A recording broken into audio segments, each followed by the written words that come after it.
Welcome to the Empower Hour with Greater Nashua Mental Health.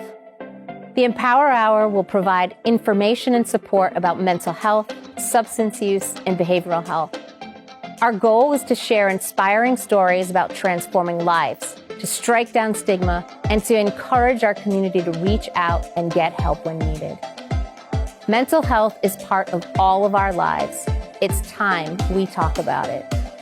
I'm Dr. Cynthia Whitaker, President and CEO of Greater Nashua Mental Health, and it's time to get empowered. Hello, and welcome to the Empower Hour with Greater Nashua Mental Health. I'm Dr. Cynthia Whitaker, and I have the privilege of being the President and the CEO at Greater Nashua Mental Health. One of our values is to be empowering, and we want our community to be empowered. And so we have this show as often as we can to empower you, our viewers, our friends, our community, to be as empowered as you can be by learning about either our services or some topics that are related to the mental health of our community. Today, I'm excited to have one of our staff, a child and family therapist, joining on the show today. Larson, thanks for being here with me today. Oh, sorry. Thanks for having me come along. You are very welcome. So I want to just start with you telling folks who you are, how long you've worked at the Mental Health Center, and maybe a little bit about your journey. Sure. So my name is Larson Viljanen. I'm a licensed mental health counselor. I've been at Greater Nashua Mental Health for about 7.5 years now. Wow. And I first started as a case manager. I was working in the field before, more so in ABA applied type work. And then I kind of wanted to do a little bit more. I applied to a bunch of places, and Greater Nashua got back to me first. So I said, let's try this. And I'm still there. Yeah. So you did your schooling to get your master's degree while you were working as a case manager with us. Yes. And then you've been a therapist now for a number of years. Yes, I've been a therapist for, I'm trying to think here, about 3 years, a little bit more. I've been licensed for about a year. Mm-hmm. And before that, I interned in the children's department as a therapist for, it was about 9 months. Yeah. First practicum, then internship. Yeah. Oh, fun. Right. So experience as a student therapist before being a therapist, yes. For sure. Yeah, it's part of everybody's journey, I think. One of the reasons I think it was suggested you specifically come talk with me is that a lot of the work that you do as a therapist represents part of what people don't understand that we do at Greater Nashua Mental Health, and that is providing services in the community, right? A lot of people think, the mental health center is a place where you have therapy and medication, and it's therapists in an office, and you have to come to us. But the work you do has really been a lot in the community. So I'd just love to hear your thoughts about why that's valuable, or the impact you've seen from community-based work versus only office-based work. Yeah, sure. So I guess starting off as a case manager, everything you do is usually in the community, sometimes in school, but it's a lot of home visits and then trying to do something and then, trying to retransition back home and keep working on their treatment plans and everything. So when I was interning, it was 2020. It was a unique time. Yeah. And we had to find ways to still engage with our clients that were still following safety protocols from COVID-19. So I kind of went from being excited to have kids come to my office and, I have all these great activities and toys and things like that they're going to really, engage with. And then finding out that instead, I kind of have to find a way to do it at a park setting, or do it in some other way where it's more so like following, just all the safety stuff. So I guess in some ways, I kind of just continue to grow on the, ability to kind of like have the same working session in more settings that might not really, be thought of. And I think it kind of helped because a lot of clients weren't a big fan of kind of going into an office building, sitting down with someone, and then talking about the things that are probably not the funnest things in their lives, So when I was able to kind of find ways to maybe incorporate places like maybe going to places like Mines Falls, maybe doing sessions at home, maybe sometimes it's doing a session quickly at home, taking some time in the community, breaking down some things that happened, talking about some other things, and then reconnecting, and then having more of like a child and family, kind of quick session in the end, finding some way to kind of work through something.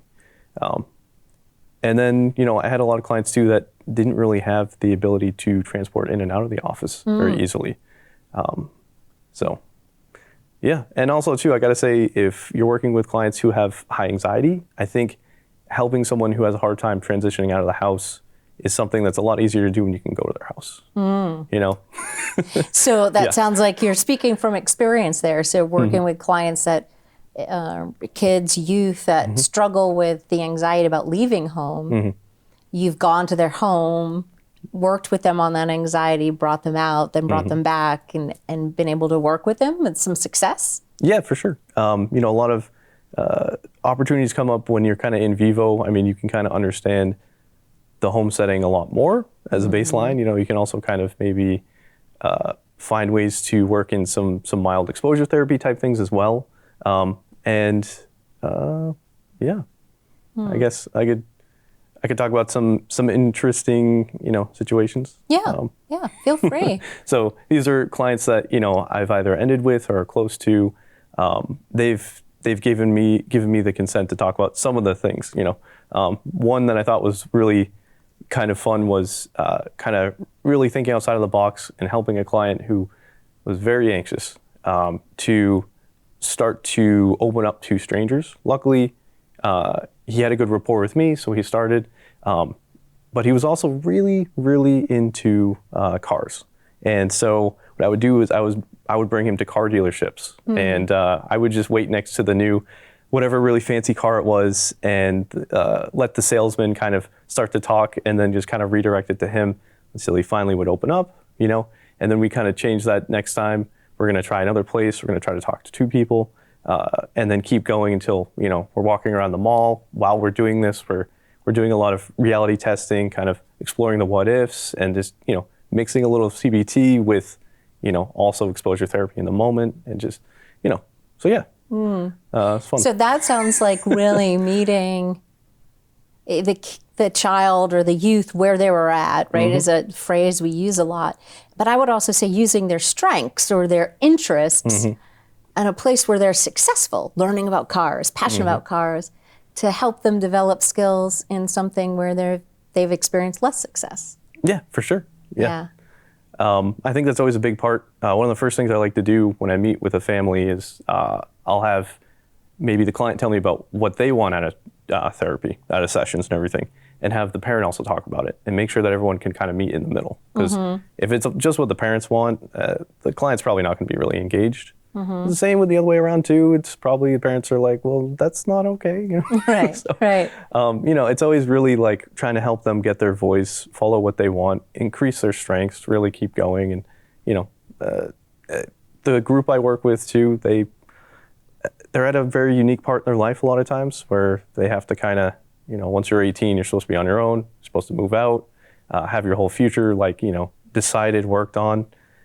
And that's really kind of harder every year as we keep going for a lot of clients. So a lot of times kind of ending a lot of our sessions is also helping figure out that they have at least that path, that work, that, some of that future goal setting and things too. So trying to set people up for long-term success, not just, I don't mean just, but not only focused on decreasing symptoms in the moment, but also setting people up for a lifelong of success. Like, okay, how do you take this and then apply it to the next stage and the next stage of development? Yeah. And it's kind of like that working on goals is having an idea of a future that's attainable. Like, it's probably going to help a bit with some of their symptoms already. And as they keep working at it, it's like, it's empowering. So, yeah. Definitely empowering. The other thing that it made me think about is just the commitment that is to really working with somebody for the long haul. I'm sure there are clients and families who we work with short term, but there are many that we work with over the course of a long time. Yes. So when I did start as a case manager, it was a hard time to kind of have a lot of therapists that felt like a good fit for a while. I think the turnaround rate was pretty high. A lot of my clients would have a new therapist every couple of months, and so they kind of had a hard time kind of restarting that rapport building and getting into working on things. So, as a case manager, I was kind of always consistently there, and I think with that, there's some that I then would take over during my internship and kind of keep working with there. So there are some where, you start working on and then you really solve these problems, and their symptoms are starting to kind of not really affect their functioning, right? Things are going well. And then you might have something like a major death in the family, right? Or you may have something like, COVID-19 really affected them and they're just as isolated and anxious as they were before, And so then I have clients that I've ended with, and then, they'll call and they'll say things are serious, and I meet with them once, discuss it, have them come back to open access, I grab them, get back to working on it, Yep. And then some too are, I've had for about 4 years now, a couple, and we're getting close to finally being, close to that idea of an independent adult that they want, One of the things I recently shared in a talk I was doing about mental health awareness was a little bit of stigma that we have about people ending therapy and then needing to come back. Right. In the healthcare field, we'll use the scary word of cancer, right? If somebody had cancer, got treatment, were in remission, and then it came back again, nobody would be scared to go back to the doctor. Yeah. Nobody would think, oh, I failed treatment the first time because I have to go back. But yet there's so much stigma in mental health often. People thinking, oh, I failed therapy, if I have to go back. And so they're afraid to come back. So I love when you do things with especially youth, saying, if you need us again, like, it's okay, like setting that norm, because it's not that you failed, it's that circumstances changed again, right? Like when you were here, we didn't talk about what might happen if there was a pandemic because there wasn't a pandemic. Exactly. Right? So of course, maybe during a pandemic, you need to come back and, review some of those skills. So I love that you were open back up to that, because I think it's really an important thing about mental health treatment that we need to talk about more and more normalize that it's okay to have an episode, graduate, and come back if you need to. Yeah. I mean, if anything, like saying you can't go back might be looking like you're placing that blame of your symptoms on yourself instead of what might be the situation of your life, which is stressors and things. And, so, I always kind of invite clients to, I don't know, if things ever pop up, give me a call. If things go really well, if you get that new job, like I've had clients that have moved, across the country, which is just great, and just, hey, give me a call. Just don't prank call me because I'll probably know it's you from your voice, I'm easy to find. I have a weird name, Yeah. Well, and that openness really shows that you care. And many times we don't get to hear the successes, right? When somebody does graduate from treatment and, move on and has lots of success. A lot of times we don't hear, and how rewarding it is when you do. I'm sure you must savor some of those stories. Yeah, for sure. Yeah. Yeah. Are there other things that you think of? Like, I mean, your experience now is broad within our organization. Are there other things that kind of come to your mind when you think about what sets us apart, or what you would want families to know about, like the treatment that happens in the Child Family Services Department? That's a good question. Because there's quite a bit of difference. What's really great is we have like a really, really solid and also kind of diverse staff right now. A lot of people from different kind of point of views that they kind of relate to more in therapy. Maybe like, more focused in things like DBT, and then you have like, early childhood development type things, and you have, I think, where am I going with this? I think that therapy, when people are kind of younger, can be a great idea because, this is kind of that last moment where they're still at home before maybe they're off college or work. Sometimes it's a great place to learn a lot of skills to help manage life after, really like promote that like regulation of how do you deal with this stress or that, or, what it's like, instead of school, it's work every day. Yeah. It's not a bad time to start working on those skills early. Yeah, I think about it too as like a time to build internal resources. Right? A lot of times, especially when we're young, we rely on external things to help us regulate our mood or to support us. But as we age, we need to balance that with internal resources and internal skills. And so taking that time and then to have that ability to actually practice it in the community rather than only inside the walls of an office. I mean, what a great opportunity for youth. Yeah. It's always like try to teach them, add context, right? If anything. And then, that way, let's say something else does happen, they can kind of go, what was helpful last time? Sometimes I say like, what do you think I would say? I bet you could say in a sarcastic voice exactly what I'd say. And they'd be like, yeah, you probably say this. And I'd be like, perfect. Right. Right. But also just like the ability to also help friends. It's something that I notice a lot. I'll have a client who's in a good spot and he'll be like, I helped like 6 friends this week. And I'm like, that's amazing. Like that's, that's like, pretty effective compared to, so. I mean, that makes me smile, right? Because it's like the ripple effect of work, right? Or Exactly. for any of us, right? If any of us do our own inner work, right, we can radiate that and help others, even if only for a moment. Yes. Yeah, yeah. So that's a really good testament to your work with young people, is when they come and tell you they were able to help others because of what they've learned.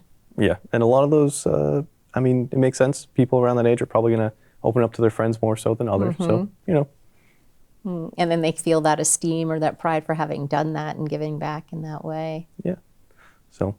Yeah. But yeah, I guess if people have any questions about the children's department, I think we have a lot of different types of, not just like maybe perspectives, kind of, theoretical type views, like, interventions and things, but also like people have a lot of different maybe personalities. And I think a lot of that also helps too, building that rapport with clients. And I think some clients are more kind of engaged with different people, different things they might, they might be interested in as well.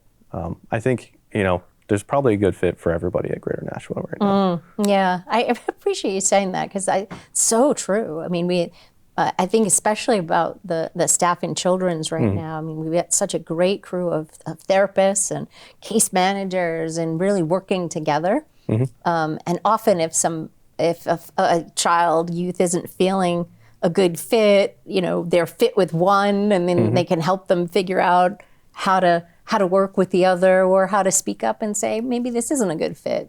Do we work with somebody else? But often I think we try to put people with the people best we can from the beginning. I was thinking about even some of the other diverse within the staff is the age ranges that folks work with. Yeah, I think another misconception is people think, oh, you can't work with kids until they're like in middle school or high school. And that's definitely not true. Yep.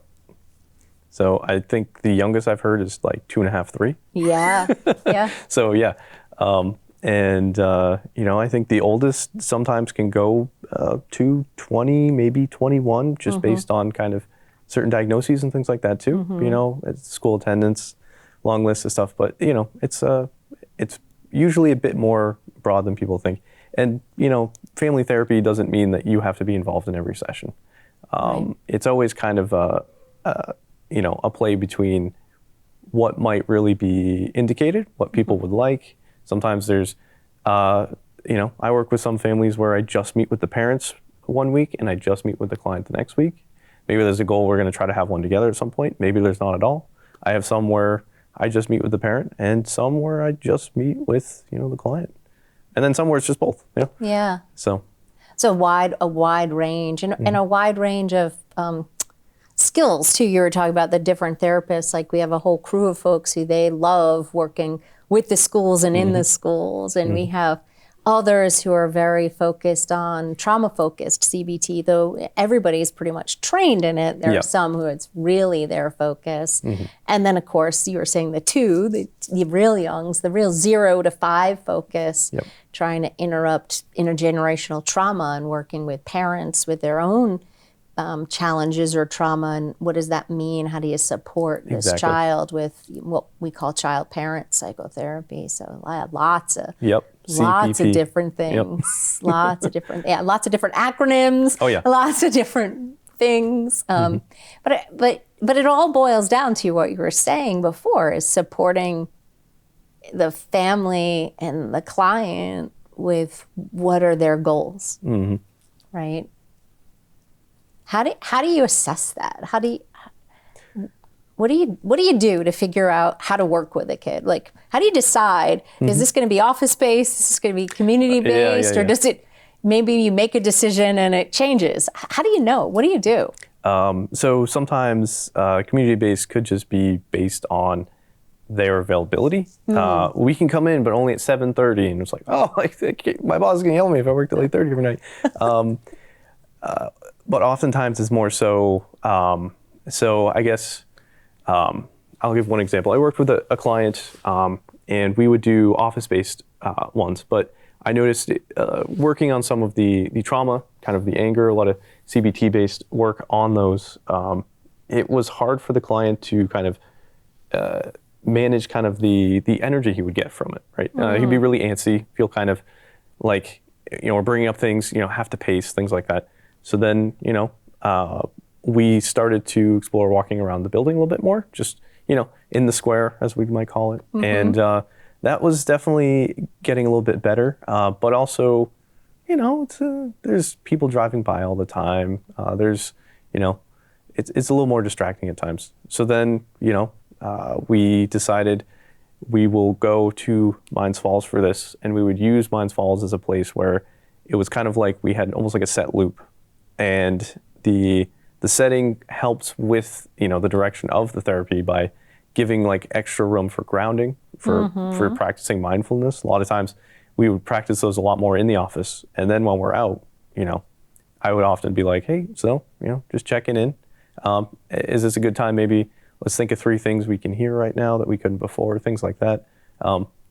It kind of became, that was a setting that helped make the conversation. First, a lot of the things might come up, then you stay with a little bit more, you let them explore a little bit more, and then you kind of start to maybe do a little bit of mild confrontation, reframing, things like that. And then a lot of it's like, all right, let's focus on the positives going on, a lot of that stuff, and then getting back, So I guess with that one, it was more based on what really is more conducive towards getting through these sessions.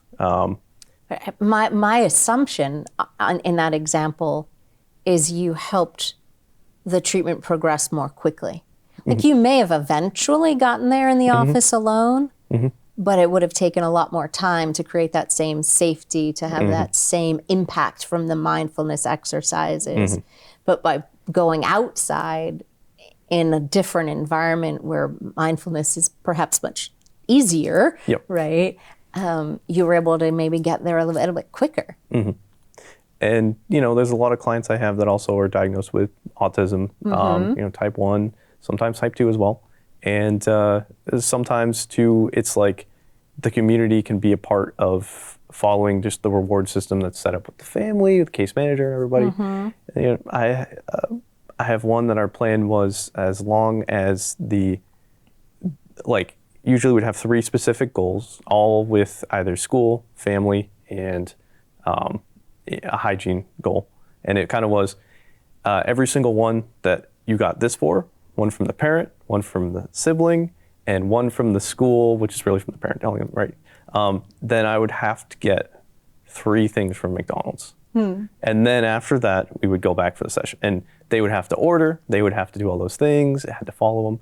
But also, being mindful of time, that's when you start the session, you work through it, you go through it. And then other ones too, they were always kind of really down on themselves. So going on a walk was seen as like I'm doing something good, doing something healthy. So it's almost building in, like, modeling how you can do some things. So the same intervention, Yep.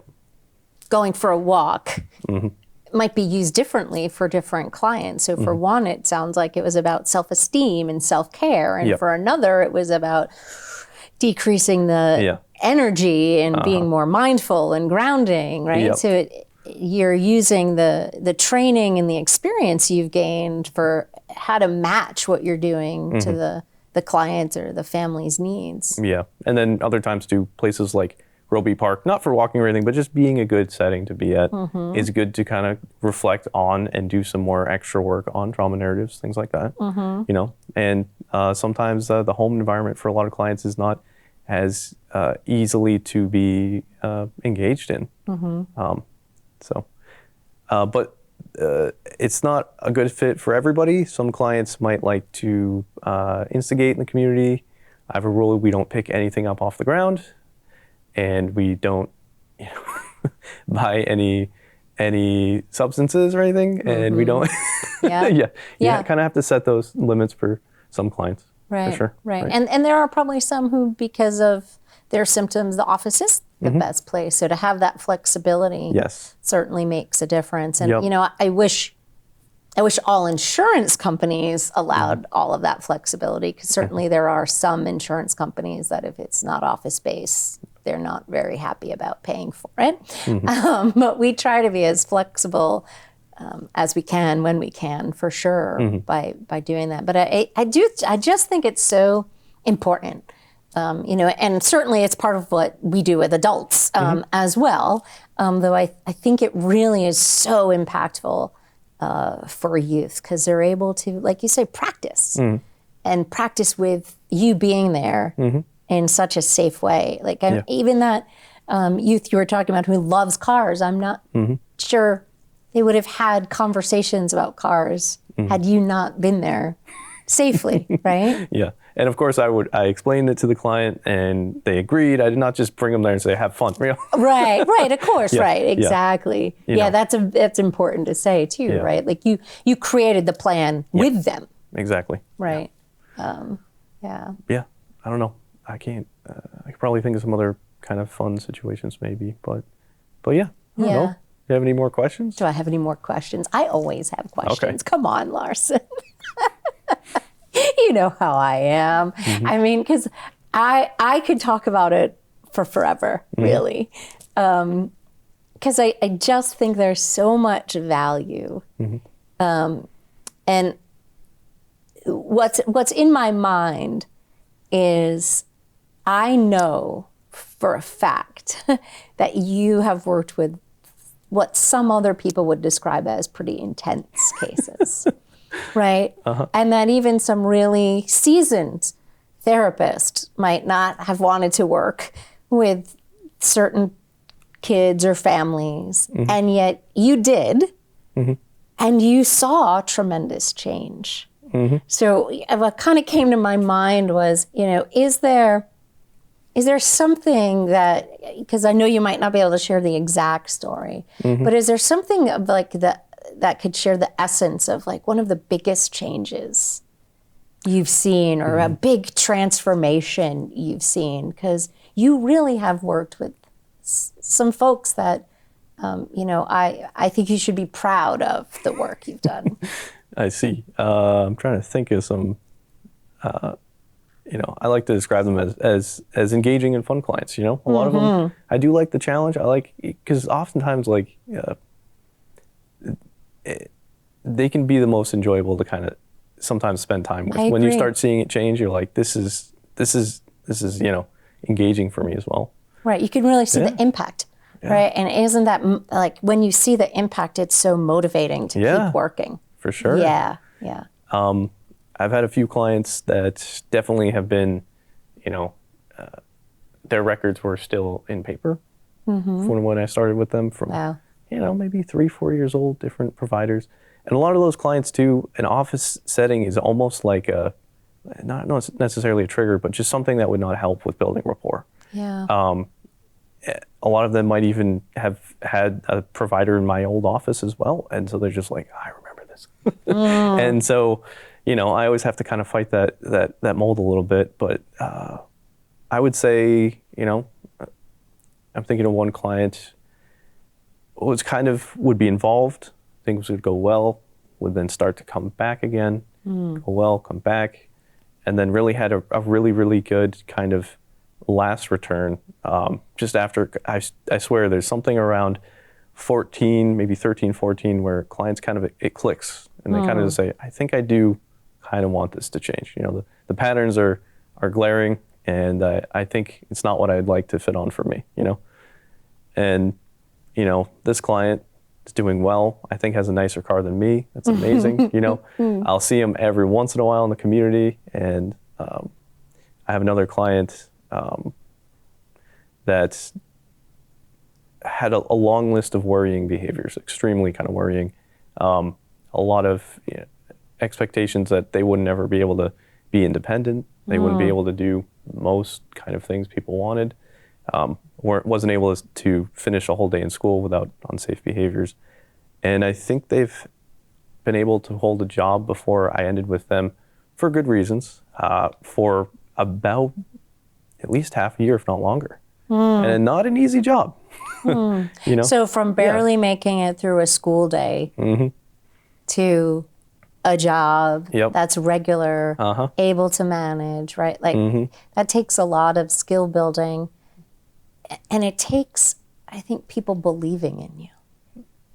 And maybe that's one of the biggest gifts you give kids. Yeah. Right? Because I think a lot of kids feel labeled lazy or making things up, or you'll never amount to anything because you have these behaviors. You can't even make it through a school day. But yet we provide hope and care and non-judgmental, really being engaged, being sincere with it. I've listened to more very, very specific music because of client recommendations and trying to really be engaged with those things. I've, a lot of different interests, a lot of different kind of things, and it's kind of fun to learn about them too.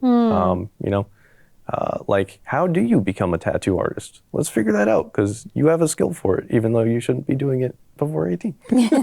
Let's make this a strength, a career choice. Let's figure it out. So doing research alongside somebody. Yes. So instead of getting in trouble for creating things on places or people where they shouldn't, helping them figure out this is a creative outlet that has a career choice, Yeah. So again, strength building for sure, right? Yeah. Even helping clients find, first part-time jobs, how to do resumes, how to even start that. I mean, a lot of clients will reach out, not hear back from, say, 20 people, and then the depressive, phase hits so hard. No one must even care, this and that. And just normalizing that, just keep applying. If anything, isn't it great they had to look at your resume, keep going, keep doing it. And all of a sudden they get that job works out, their whole life has changed. And, even that stuff is pretty exciting, Yeah. Yeah. So it's why we do what we do. It's why we do what we do, right? For all the challenges we have, there's also so many. I mean, we could probably talk ad nauseum about all the successes, right? There's so much success. And what I love about the department for the children and adolescents is that working together to try to figure it out, right? Like if you get stuck, you talk to other people and say, what other ideas? What else might we do? We don't give up because there's always hope. Treatment works, but sometimes you just have to find the right match for somebody in the right place. Maybe it's not the office or. Yeah. Well, I truly appreciate you coming and just chatting with me about, your time at the center and the amazing work you do and how what we do isn't always tied to our four walls because I think that's an important thing for folks and potentially empowering for people to understand, right? That if the four-wall office treatment isn't working, right? How might parents or families advocate for something different, right? And say, I wonder if my child might benefit from walking during therapy or being outside or, just a different setting. Yeah. So, Or in-school visits. or in-school Yep. visits, exactly. I could probably think of more places. Can't right now, but yeah. Yeah, but in school visits, that's really true too. Like it's a place for us to observe as well as support. Yes, that's Yeah. very fun. Trying to help clients get through their day, Yeah. manage, oppositional episodes. Yeah, So but doing it right where it Exactly. happens. it's perfect. Yeah. Yeah. It is. I feel like it's more successful. Yeah, right. And again, you could probably do it in an office, but it might take longer because when you're talking about it, picturing it, there's certainly techniques to do it, but I just love the success you've had as a case manager, as a therapist, doing this, real creative, flexible, meeting people where they're at kind of work. So I'm very appreciative and I have much gratitude for what you do, and thank you for coming on and sharing it with everybody else. Well, thanks for talking to me about all this. I appreciate all you do, so I can do all that stuff. Yeah. Thank you. We are a team, aren't we? It takes a village. Well, thank you for joining us for this episode of the Empower Hour with Greater Nashville Mental Health, and we wish you an empowered day.